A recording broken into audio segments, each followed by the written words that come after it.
परमात्मा ਦੀਆਂ ਖੇਡਾਂ ਕੋਈ ਵਿਰਲਾ ਹੀ ਸਮਝ ਸਕਦਾ ਹੈ। ਇਨਸਾਨ ਜਿੰਨਾ ਮਰਜ਼ੀ ਹੁਸ਼ਿਆਰ ਬਣ ਜਾਵੇ ਪਰ ਪਰਮਾਤਮਾ ਦਾ ਅੰਤ ਨਹੀਂ ਪਾ ਸਕਦਾ।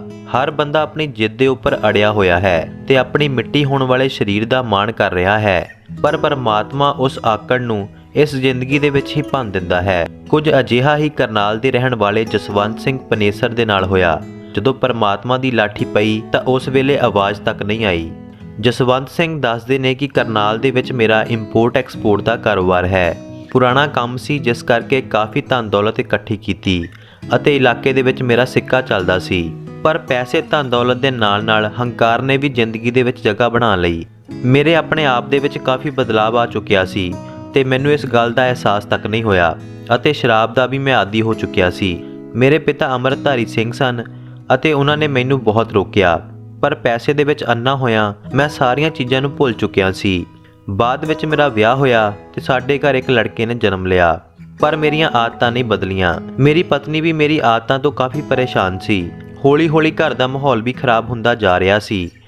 ਇਸੇ ਗਮ ਦੇ ਵਿੱਚ ਮੇਰੇ ਪਿਤਾ ਦਾ ਵੀ ਦੇਹਾਂਤ ਹੋ ਗਿਆ ਤੇ ਆਖਰੀ ਵਕਤ ਤੱਕ ਉਹ ਮੈਨੂੰ ਗੁਰੂ ਦੇ ਲੜ ਲੱਗਣ ਦੇ ਲਈ ਕਹਿੰਦੇ ਰਹੇ, ਪਰ ਸ਼ਾਇਦ ਪਰਮਾਤਮਾ ਨੂੰ ਕੁਝ ਹੋਰ ਹੀ ਮਨਜ਼ੂਰ ਸੀ।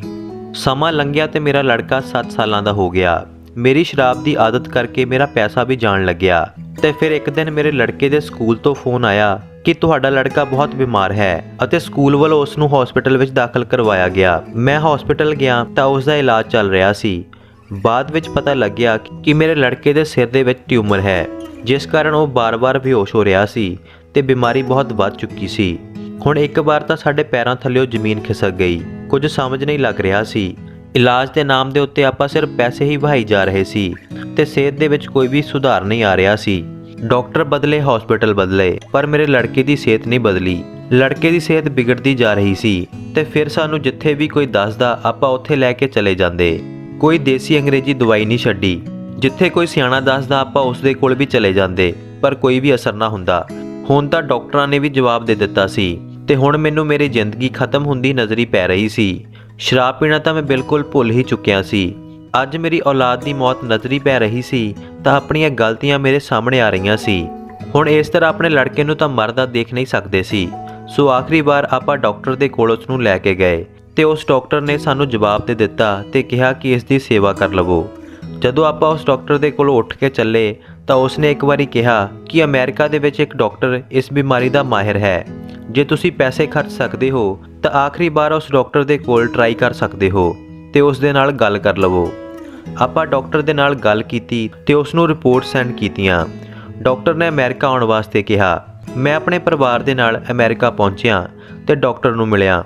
ਡਾਕਟਰ ਨੇ ਕਿਹਾ ਕਿ ਆਪਾਂ ਆਪਰੇਸ਼ਨ ਦੇ ਨਾਲ ਇਸ ਦਾ ਟਿਊਮਰ ਕੱਢਣ ਦਾ ਰਿਸਕ ਲੈ ਸਕਦੇ ਹਾਂ, ਪਰ ਛੋਟੀ ਉਮਰ ਹੈ। ਆਪਰੇਸ਼ਨ ਕਰਦਿਆਂ ਕੋਈ ਵੀ ਅੰਗ ਨਕਾਰਾ ਹੋ ਸਕਦਾ ਹੈ ਜਾਂ ਫਿਰ ਇਸ ਦੀ ਮੌਤ ਵੀ ਹੋ ਸਕਦੀ ਹੈ।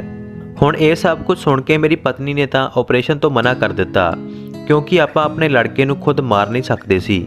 ਸੋ ਆਪਾਂ ਸੋਚਣ ਵਾਸਤੇ ਕੁਝ ਵਕਤ ਲਿਆ, ਪਰ ਡਾਕਟਰ ਨੇ ਕਿਹਾ ਕਿ 1-2 ਦਿਨਾਂ ਦੇ ਵਿੱਚ ਇਸ ਦਾ ਆਪਰੇਸ਼ਨ ਕਰਨਾ ਜ਼ਰੂਰੀ ਹੈ। ਹੁਣ ਆਪਾਂ ਸਲਾਹ ਵੀ ਕਿਸ ਦੇ ਨਾਲ ਕਰਦੇ? ਸਲਾਹ ਕਰਨ ਵਾਲਾ ਕੋਈ ਵੀ ਨਹੀਂ ਸੀ। ਫਿਰ ਰਾਤ ਸਮੇਂ ਮੇਰੇ ਸੁਪਨੇ ਦੇ ਵਿੱਚ ਮੇਰੇ ਪਿਤਾ ਆਏ ਤੇ ਮੈਨੂੰ ਕਹਿਣ ਲੱਗੇ ਕਿ ਪਰਮਾਤਮਾ ਦਾ ਸਹਾਰਾ ਲੈ। ਪਰਮਾਤਮਾ ਵਾਹਿਗੁਰੂ ਹਰ ਜਗ੍ਹਾ ਤੁਹਾਡੇ ਸਹਾਈ ਹੋਣਗੇ। ਇਹ ਇੱਕ ਸੁਪਨਾ ਹੀ ਸੀ, ਪਰ ਇਸ ਦੇ ਵਿੱਚ ਪੂਰੀ ਸੱਚਾਈ ਸੀ।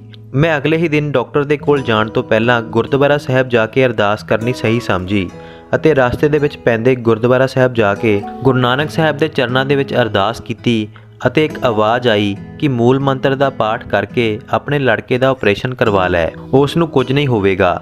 ਜਦੋਂ ਮੈਂ ਆਪਣੀਆਂ ਅੱਖਾਂ ਖੋਲ੍ਹ ਕੇ ਦੇਖਿਆ ਤਾਂ ਇੱਕ ਸਿੰਘ ਚਿੱਟੇ ਵਸਤਰਾਂ ਦੇ ਵਿੱਚ ਚਿੱਟਾ ਦਾੜਾ ਪ੍ਰਕਾਸ਼ ਮੇਰੇ ਕੋਲ ਖੜਾ ਸੀ ਅਤੇ ਮੇਰੇ ਮੋਢੇ ਦੇ ਉੱਤੇ ਹੱਥ ਰੱਖ ਕੇ ਉਹ ਕਹਿਣ ਲੱਗਿਆ ਕਿ ਸੋਚ ਨਾ, ਗੁਰੂ ਨਾਨਕ ਸਾਹਿਬ ਦਾ ਸਹਾਰਾ ਲੈ ਕੇ ਆਪਣੇ ਲੜਕੇ ਦਾ ਆਪਰੇਸ਼ਨ ਕਰਵਾ ਲੈ, ਉਸ ਨੂੰ ਕੁਝ ਨਹੀਂ ਹੋਵੇਗਾ।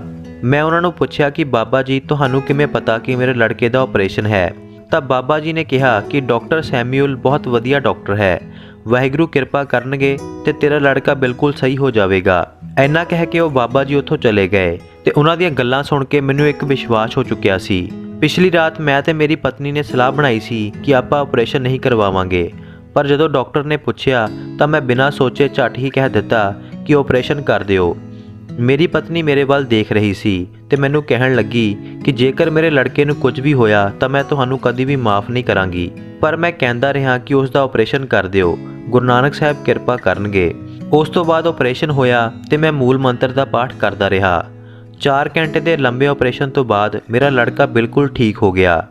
ਅਗਲੇ ਦਿਨ ਹੋਸ਼ ਆਉਣ ਤੇ ਉਸ ਦਾ ਹਰ ਇੱਕ ਅੰਗ ਕੰਮ ਕਰ ਰਿਹਾ ਸੀ ਤੇ ਅਗਲੇ 2 ਮਹੀਨੇ ਉਹ ਉਸੇ ਹਸਪੀਟਲ ਦੇ ਵਿੱਚ ਦਾਖਲ ਰਿਹਾ।